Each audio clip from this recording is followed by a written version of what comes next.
Welcome back to my series. I think this is episode 3, but don't quote me because it's literally been that long.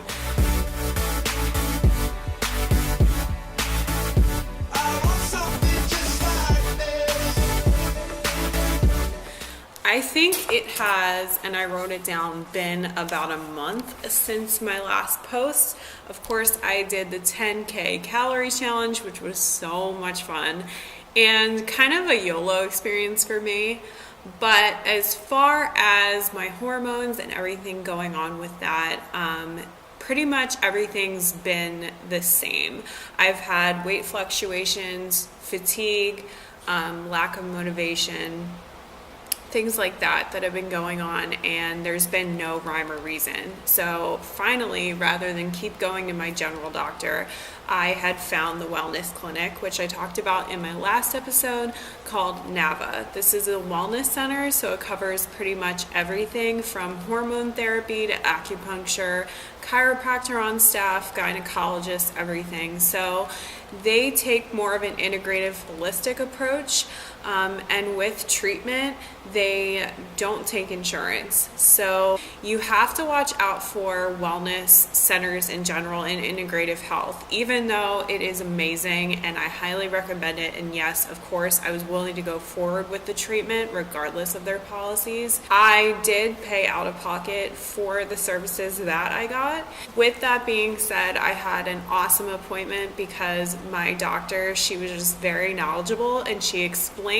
things and in conversational terms, ways that I could understand and that weren't totally over my head and me just basically handing her money because I didn't know what she was saying.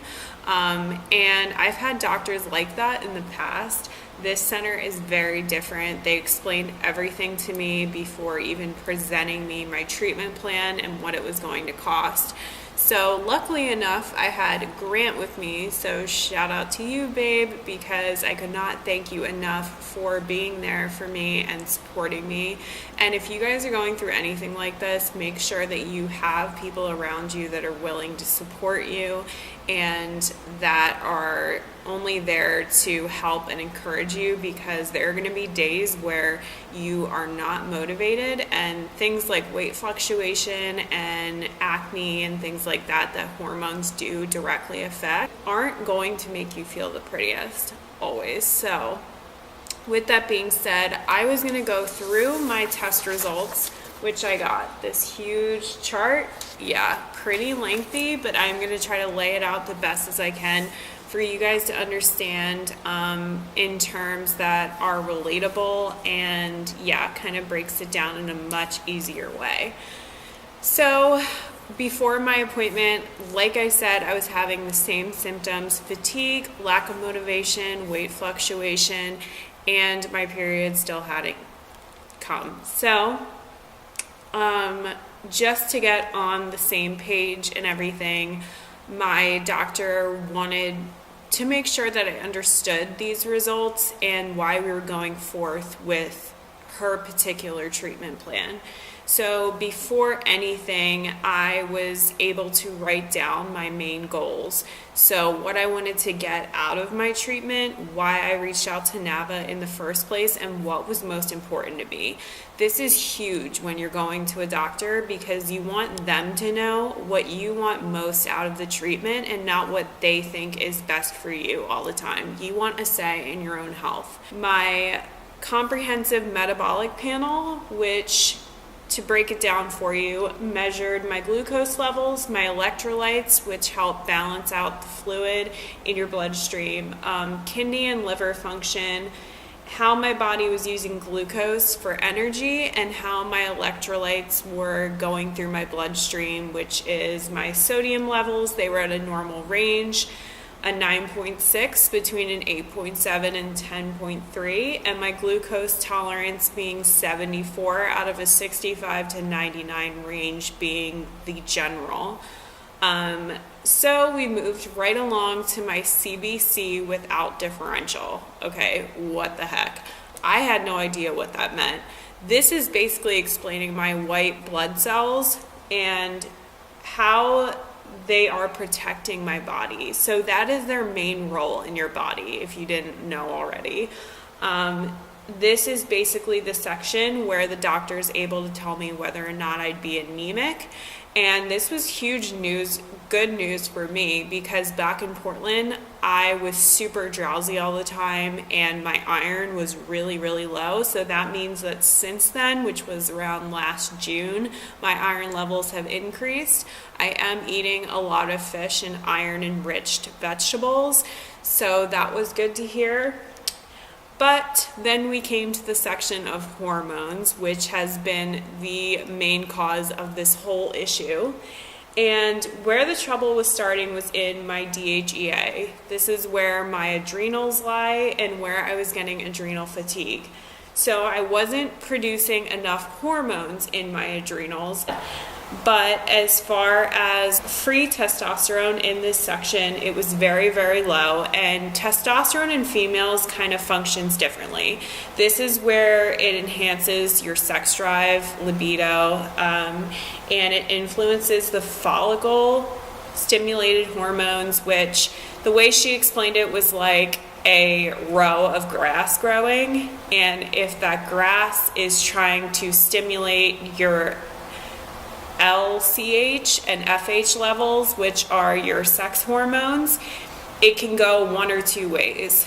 One way can be, hey, this is a stressor that is coming on, so we're either going to go in survival mode or we're either going to go into fun, let's have sex mode, and reproduce. So as the grass was growing, these follicle hormones, which is a combination of the testosterone and estradiol, it wasn't going in this direction, which is to have fun, reproduce. It was going in the survival mode. So it was using, during all of my exercising, during all of my prep, it was using the stressor that was coming on that was affecting my adrenals, my metabolism, everything like that, as going into survival mode. And even though I have cut back a lot on exercise and I have upped my intake a lot more, it is still going in that direction. So with that being said, we got to my estrone and my estradiol levels. Estradiol and estrone kind of mirror each other. They're both, estradiol is mainly produced in the ovaries. It's much lower in men and menopausal women. And since mine was low, I fell in this range, which basically meant that my estradiol was not helping me prep for ovulation. Therefore, I wasn't getting my period. Mine was a 5 on a scale of 0 to 498. Now, if you're up in the 2 to 300s, the way that my doctor explained it to me is that can be a sign of adrenal cancer and estrogen tumors that may be forming. So you want to kind of be in the middle. So this is within the hundreds to high hundreds, but at least be in the teens. She said it was very abnormal for me to be in the single digits. I also am still inducing the stress of exercise. It doesn't mean that immediately I have to eat whatever I want and cut out my exercise or go on keto or many of the other things that people have said on the internet and throughout my research as possible solutions for lack of a menstrual cycle. But with estradiol being low, I am still taking exercise as a survival stress, so it is continuing to lower my LH and FSH. So I had said FCH, I think it's called FSH, but these are your sex hormones, and these form in your pituitary gland, which is located in your hypothalamus. This is a part of your brain that is producing these hormones for you to reproduce. And these are then stimulated by those follicle producing hormones, which were the estradiols, the growing grass. And with higher levels, it can lead to things like PCOS or adrenal tumors, like I had said. But in my case, these LH and FSH sex hormones that encourage the ovulation are extremely low, if non-existent. So I did further research, and basically the reason why I am now going to be taking testosterone as a separate supplement is at a very low dosage. I'm going to take testosterone and estrogen in tandem with each other. I am using a topical cream in order to take this. So I'm putting it on areas of my skin, like the back of my wrist, back of my neck, to absorb it better and get it in my bloodstream as easy as possible. So not taking like pellets and pills and things like that. So she's keeping them both at the same dosage, but a very low dosage. And along with this, I'm going to be taking progesterone. Now, this preps the uterus for the uterus lining for reproduction. It basically, not to get graphic, but it thickens the lining of the uterus so that you're able to carry a baby in it or a fetus. And I haven't been having any progesterone in order to do that. So even though my uterus lining was at a pretty normal thickness, it still wasn't where it needs to be, obviously, or I'd be getting my cycle. So she's upping that dosage more than the testosterone and estrogen for me to start getting proper lining.